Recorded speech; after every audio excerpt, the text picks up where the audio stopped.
Hello guys, আসসালামু আলাইকুম। তোমরা কেমন আছো? আমি অবশ্যই ভালো আছি। আমি আবার চলে আসলাম মুমতাজ ফিউশনে। গাইস, আমি কিন্তু এই দিন এই এর মাঝে অনেক দিন ভিডিও করে নিই, আজকে একটা নতুন ভিডিও নিয়ে আসলাম। আজকে আমি তোমাদেরকে একটি গল্প শোনাবো।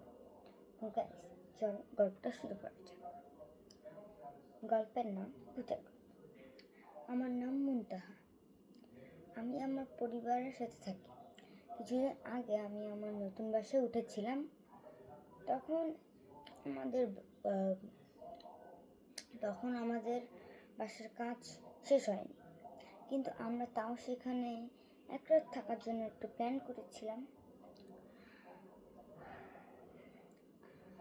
ঠিক ওই দিন রাতে আমরা একটু গল্পগুজব করলাম। তারপর আমরা একটু গল্পগুজব করলাম, একটু কফি খেলাম, একটু নাস্তা টাস্তা খেলাম, আর অনেক মজা মজা খাবার খেলাম। তো সেই দিন রাতে আমরা গল্পগুজব করে যে যে যার যার রুমে ঘুমিয়ে গেলাম। যেমন আমার ভাইয়ের রুমে গেল, একটা রুমে ঘুমাল, আমি একটা রুমে ঘুমালাম, এবং আমার মা বাবা একটা রুমে ঘুমালো। আমি সেদিন একা একা ছিলাম বলে আমার একটু ভয় লেগেছিল, ভয় ভয় লাগছিল আসলে।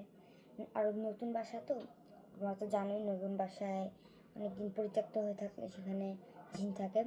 তো ওই দিন আমি খুবই ক্লান্ত ছিলাম, তাই আমার ঘুম চলে আসছিলো, আমি ঘুমিয়ে গিয়েছিলাম। ঠিক রাত 3টায় আমার ঘুমটা ভেঙে গেছিল। যখন একটু চোখ খুললাম, তখন দেখি কে জানি আমার রুমে হাঁটছে। তখনই আমি লাফ দিয়ে উঠলাম, তখনই আমি ঠাস করে উঠলাম। আর ওঠার সাথে সাথেই সে উধাও হয়ে গেল, আর আমি খুবই ভয় পেলাম। কিন্তু আমি আমার নিজের চোখের ভুল মনে করে দৌড় পরে ঘুমিয়ে গেলাম। তার পরের দিন সকালে উঠে আমি মোবাইল দেখছিলাম, তখন আমার মা বাবার খুবই দরকারি একটি কাজ পড়ে গেল, তাই তারা একটি কাজে গেল।